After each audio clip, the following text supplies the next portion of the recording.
तर आपण मागच्या व्हिडिओमध्ये स्क्वेअर, रेक्टँगल, पॅरालोग्राम आणि रोम्बस या सर्वांच्या प्रॉपर्टीज बघितल्या होत्या. सो आता आपल्याला बघायचं आहे काईट. सो काईटबद्दल थोडं आपण डिस्कस करू. सो काईटची जी प्रॉपर्टी आहे, so first is kite. So kite कोणत्या शेपचा असतो हे सर्वांना माहिती आहे. काईट म्हणजे पतंग, जसे आपण पतंग वगैरे उडवतो, ठीक आहे. तर त्या पतंगच्या शेपला काईट ही फिगर म्हणजे तो एक पूर्ण क्वाड्रिलेटरल शेपचा असतो, ठीक आहे. जसं आपण बघितलं तर एक डायग्राम मध्ये रिप्रेझेंट करू. So this figure is kite.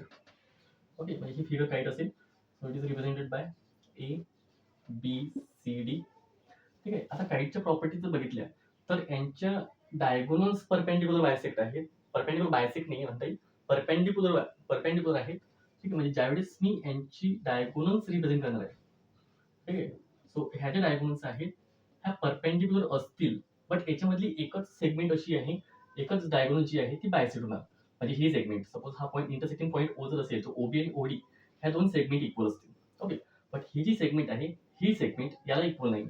So याला आपण रिप्रेझेंट करू. सो डबल डॅश आणि हा 3 डॅश मध्ये, म्हणजे हे दोन सेगमेंट इक्वल नाही आहेत, दे आर डिफरंट्स. ओके, आणि साईडचा विचार जर केला तर काय असणार. सो साईडचा विचार जर केला तर एबी एडीला इक्वल आहे. So this is represented by this symbol.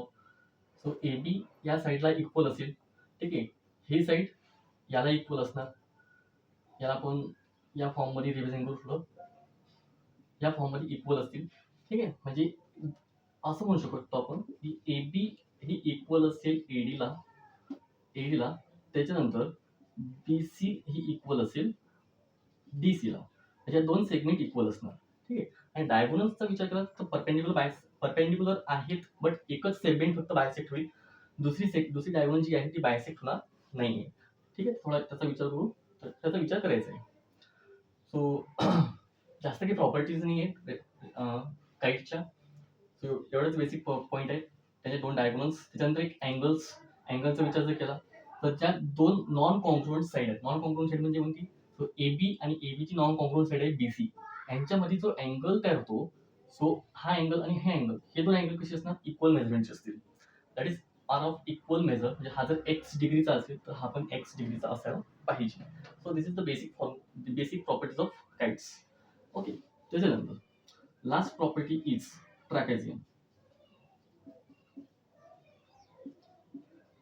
आता ट्रॅपेझियमचा विचार केला तर ट्रॅपेझियम आपल्याला दोन टाईपमध्ये पाहायला मिळतील. So one is isosceles trapezium and second is the scalar trapezium.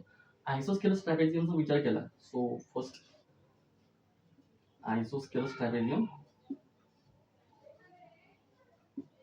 Isosceles आणि second means scalar.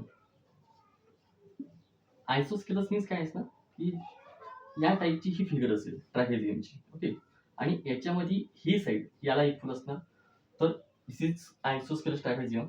And scalar trapezium मध्ये काय असणार की फिगर तर सेम असेल, बट त्याच्या साईड्स आहेत ह्या दोन साईड डिफरंट असतील, ठीक आहे. So this is isosceles this is scalar trapezium, this is isosceles trapezium. या दोन लाईन अगेन प्रॉपर्टीचा विचार केला तर बघा थोडी डायग्राम व्यवस्थित कळू आपण इथं. So this is represented bye trapezium PQRS. जर पीएस आणि क्यूआर ह्या दोन साईड जर इक्वल असतील तर आयसोस्केलस ट्रॅपेझियम होणार, आणि ह्या दोन साईड जर डिफरंट असतील तर it is scalar trapezium. Okay, तर थोडा प्रॉपर्टीचा विचार जर केला तर आता याच्यामध्ये काय असणार की त्यांच्या one opposite pairs are parallel to each other. That means first property is PQ is parallel to SR.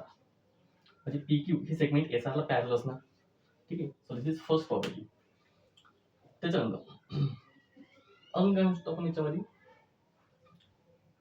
जर आयसोस्केलस ट्रॅपेझियम असेल तर यांचे हे जे अँगल्स आहेत ऍडजसंट अँगल